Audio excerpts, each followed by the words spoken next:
Hello Toon family, welcome to yet another video, and of course exciting times for Newcastle United. Big Champions League win, looking ahead to Fulham on the weekend. It's looking like a very interesting time period for your club.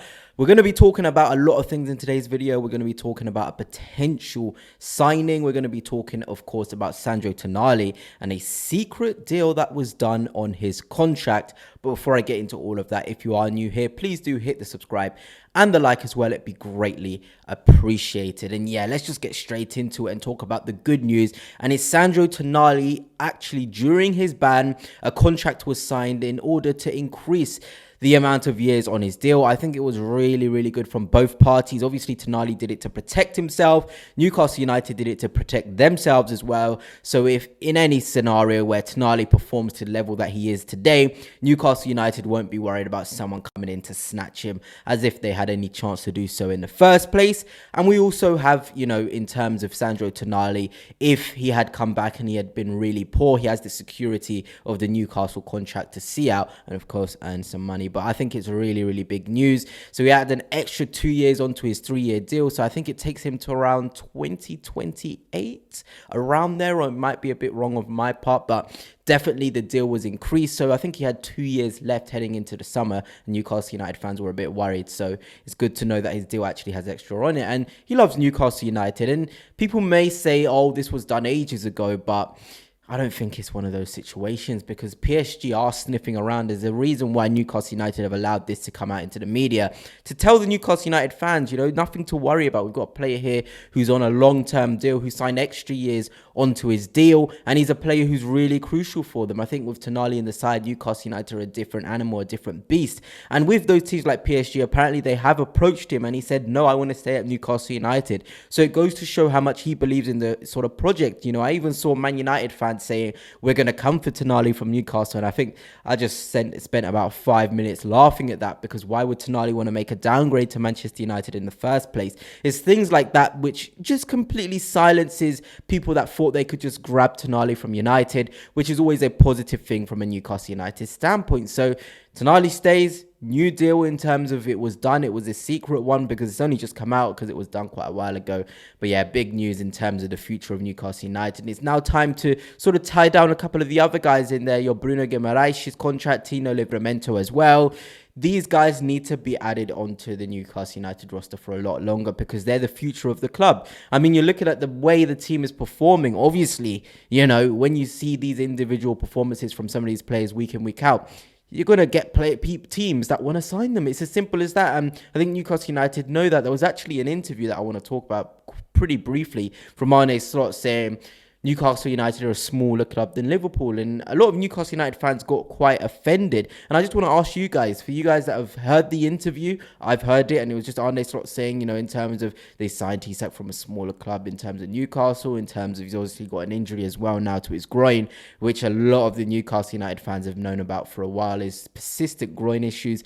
But a lot of Toon fans were like, that's not right. Why are you calling us a smaller club? We're not a small club. Look at the size of us in terms of the competitions we're in. I think you guys are probably, I would say, a part of the Big Six. I mean, every game against Newcastle from the Big Six is tough. It can be the Big Seven with you guys, the Big Eight. I mean, you can certainly replace the likes of Tottenham in there probably. But yeah, I mean, I just want to know what your guys' thoughts on it, because it caused quite a sort of thing within the fan base of both Newcastle and Liverpool, and whether Newcastle are a small club or not. So yeah, let me know down below. And obviously we've got some more things to talk about in terms of Ryan Vitor from Vasco da Gama. He is a young Brazilian winger, 19 years old, and has been crucial to them. He looks like an absolute super talent, and Newcastle United are leading the race for him. I think that is huge in terms of Newcastle United putting themselves on the map. I know you guys, probably the winger positions is the areas where you guys have got too much quality. You're thinking about Murphy, Barnes,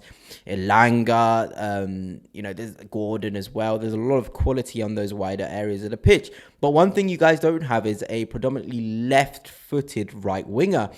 And Ryan Vitor is that. He's somebody that can come in and unleash some wonderful shots from the right-hand side. He's got some pace and power about him. Quite a tall lad as well. And I mean, the biggest sort of cosign you can get is that Brighton want to sign him as well. I mean, we all sort of see if Brighton are interested in a player, then obviously that player's got something about them, because that recruitment team is an absolute joke in terms of the players that they can pick up for sort of cheaper deals. So Newcastle United are leading that race. They're trying to see if they could do a January deal for him, get him in. He'll be 19 heading into 20. And that actually gives me an opportunity to talk about Sung-Soo, who is a youngster that Newcastle United signed from South Korea, and he looks really, really good. I mean, he's been impressing in the academy sides. I think he's one of those players where you can see there's a real future for him. Hopefully in January, I think if Newcastle United can get a good loan for him, maybe in the Championship, to show what he's all about, because I think the Premier League 2, he's a lot better than that. He's showing that he's a lot stronger than everyone there. I feel like getting him in to sort of Premier League 2,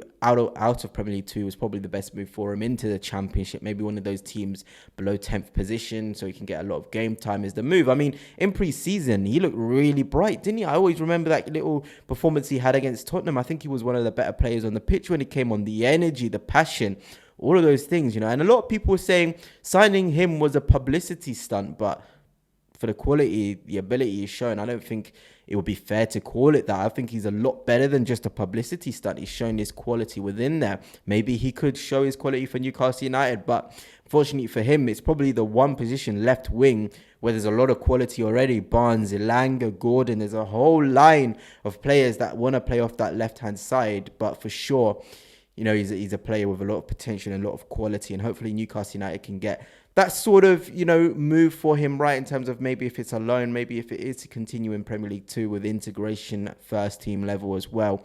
It's all there to be asked in terms of for Eddie Howe. And of course, I want to talk about Nick Voltemada, because there's been a lot of talk about him already. You know how it is when a centre forward is performing to the level he is. There's already talk about him having a potential release clause in his contract for bigger teams to come in. That is all false. From what I know, there is no release clause in his contract. And I mean, what a player he is. You know, at every opportunity I want to talk about him, because he may not be scoring in a game, but you can still feel his impact. And I feel like we can talk about it now in terms of Alexander Isak versus Voltemada.